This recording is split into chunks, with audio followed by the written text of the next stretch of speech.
Hello there guys and welcome back to a brand new video. Today is the final video of 2021, which is actually pretty crazy due to how quickly this year has gone, and as it's the end of the year I thought I'd take a look back at the major Star Wars gaming events of the year. I won't be discussing all of the leaks and rumours as there's obviously a lot out there and many of them are completely false anyway, so I'll just stick to the official news.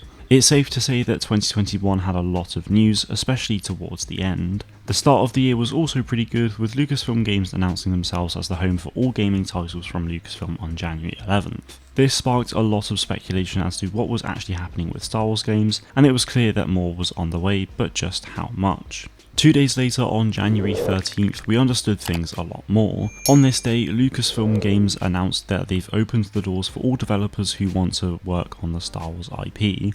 This meant that EA no longer held the exclusive rights and that other companies could now work on and release Star Wars games, assuming of course they got the green light from Lucasfilm. Just before this announcement was made, Ubisoft announced that they were working on an open world Star Wars game, with Massive Entertainment developing it. Massive are the team behind the Division franchise and the upcoming Avatar game, so they have a lot of experience with open worlds. Nothing else is known about it yet, but it was really exciting to hear about the announcement. In the article from Wired that announced this game, Lucasfilm Games confirmed that EA will continue to work on Star Wars games despite no longer having exclusive rights, with EA themselves tweeting that they are working on a number of new games. Moving on to February, it was another pretty solid month. It started on a sad but expected note on February 12th when EA confirmed that Squadrons will no longer be getting any support after a few balancing changes and cosmetics ending on May 4th, 2021. As I said, this was expected, but it was sad news nonetheless, as I truly believe that Squadrons deserved a lot more than what it got. 5 days later, on February 17th, it was Nintendo Direct.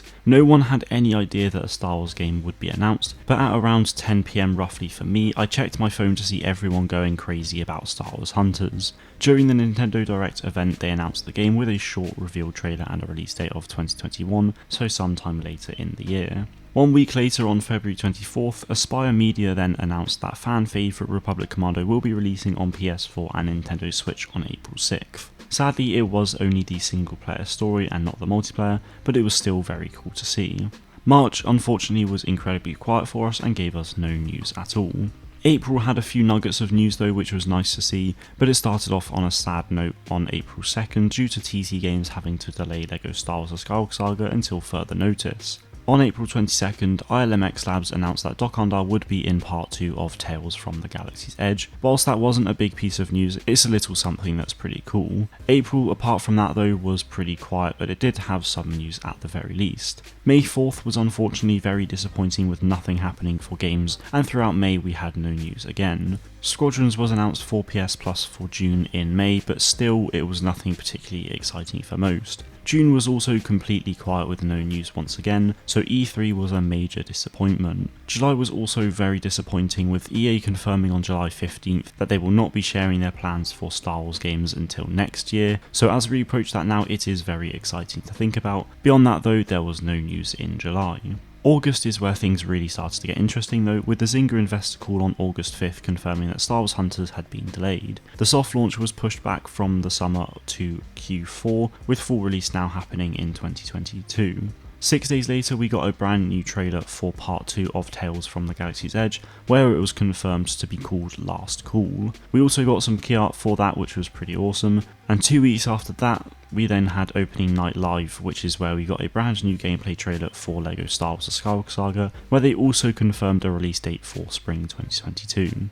To carry on the theme of LEGO Star Wars Battles was uncancelled and announced to be releasing on the Apple Arcade. That was on August 30th and the game released on September 24th. August was therefore a pretty awesome month, but September was really something special. On September 2nd, ILMX Labs released a full trailer for Tales from the Galaxy's Edge Last Call, which was awesome, and that released on September 15th on the Oculus Quest. A week later, on September 9th, we had a PlayStation State of Play, which is a showcase event that announced the long-time rumoured Knights of the Old Republic remake, and with that announcement came a short teaser of Darth Revan, and it will be releasing on PC and PS5 at launch, with Xbox likely coming later due to a deal with Sony. As if that wasn't cool enough, on September 14th, Zynga then released a cinematic trailer for Star Wars Hunters, revealing more characters for the game, and it also reinforced the fact that the game will be releasing in 2022 for the Nintendo Switch and mobile devices. After a great start to the month with news and the release of Galaxy's Edge Last Call on the 15th, LEGO Star Wars Battles released on the 24th, and that was it for September. It wasn't until October 19th that we got our next piece of Star Wars gaming news, which was the announcement of LEGO Star Wars Castaways, another LEGO Star Wars game for the Apple Arcade set to release on November 19th.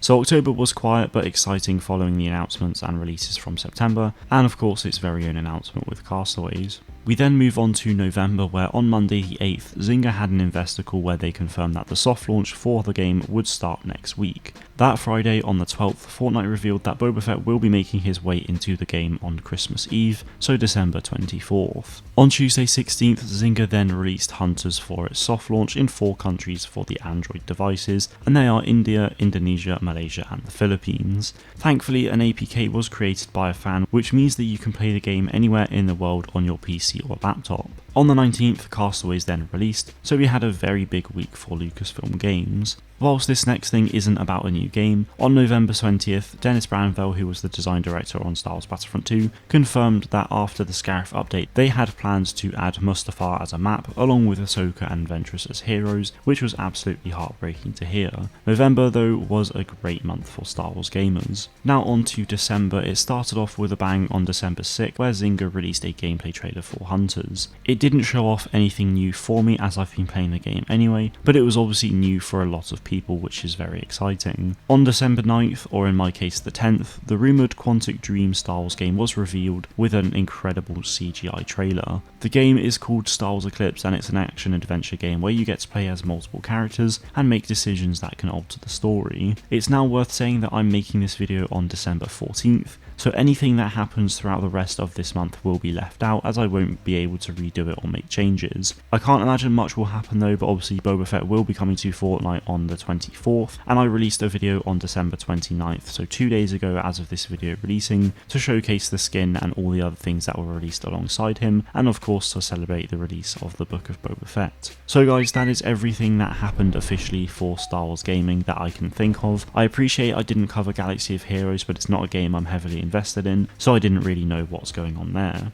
I know that when the Bad Batch was about to release, or when it had released, they introduced all of the characters from that, with a bunch of other characters like Kyle Katarn and Darth Talon releasing later in the year. All in all, the year started strong, but then from March to July it was really quiet, but then from August until December it has been really good. I imagine 2022 will introduce a lot more games and news for us, and I'll go over my predictions for that in my next video. That is it from me today though guys. Thank you all very much for watching my channel this year, and let's hope 2022 will be huge for us all. Happy New Year, and thank you all very much once again for watching, and may the Force be with you always.